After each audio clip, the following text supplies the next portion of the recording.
Guys ನೋಡಿ, ಅಂಟಿಕ್ಕಿದ್ದು few minutes ಅಲ್ಲಿ ಬಂದು ಗ್ರ್ಯಾಬ್ ಮಾಡ್ಕೊಂಡ್ರು. ಬುಲೆಟ್ ಅಲ್ಲಿ ಯಾವ ಸ್ಪೀಡಲ್ಲಿ ಬರ್ತಾ ಇದ್ದಾರೆ ನೋಡಿ. ಅಣ್ಣ, ಯಾವುದೇ ಕಾರಣಕ್ಕೂ ರಿಸ್ಕ್ ತಗೊಂಡ್ ಬರೋಕ್ ಹೋಗ್ಬೇಡಿ, ಆರಾಮಾಗಿ ಬನ್ನಿ.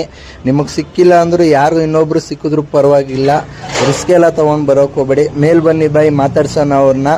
ಎಳಿರ್ ಐಟಮ್ ಸಿಕ್ಕಿದ್ಯಾ ಅಂತ ಒಂದ್ಸಲಿ ವಿಡಿಯೋ ಮಾಡ್ತೀನಿ ಅವ್ರ ಜೊತೆನು, ನೋಡಿನ ಕೇಳೋಣ ಅವ್ರ ರಿವ್ಯೂ ಏನಿರುತ್ತೆ ಅಂದ್ಬಿಟ್ಟು. ಮೇಲ್ ಬರ್ತಾವ್ರೆ ಅವರು ನೋಡಿ. ಅವ್ರು ಆಗಿದ ತಕ್ಷಣ ಇವರು ಪಾಪ ಅವ್ರು ಗ್ರ್ಯಾಬ್ ಮಾಡಿದ ತಕ್ಷಣ ಇವರು ಹಂಗೆ ಬ್ಯಾಕಲ್ಲೇ ಬಂದ್ರು. ಅವ್ರಿಗೂ ಒಂದು ಗಿವ್ ಅವೇ ಕೊಟ್ಟೆ ಆಗಿರೋದು. ನೋಡೋಣ ಅವ್ರ ರಿವ್ಯೂ ಕೇಳೋಣ. ಮಣ್ಪಿನ್ ಅವರು ನೋಡ್ಬೋದು, ಹೇಳಿದ್ಯಾ ಬ್ರೋ ಅದ್ರಲ್ಲಿ ಓಪನ್ ಮಾಡಿ ಹುಡಿಸ್ನ ಹೇಳಿ, ಸೈಜು ತೋರಿಸಿದ ಮೆಟೀರಿಯಲ್ ಇದೆಯಾ, ಏನ್ ಪ್ರೈಸ್ ಕೊಡ್ಬೋದು ಈಚೆಗಡೆ ನಿಮ್ಗೆ? ಇದು 700 ಇದೆಯಾ? ಹ್ಯಾಪಿನಾ? ಇವರು ಅವ್ರ ಫ್ರೆಂಡ್ ಇವ್ರಿಗೆ ಶೇರ್ ಮಾಡಿರೋದು, ಇಟ್ಟಿದ್ 3 ನಿಮಿಷದಲ್ಲೇ ಬಂದು ಗ್ರ್ಯಾಬ್ ಮಾಡಿದ್ದಾರೆ.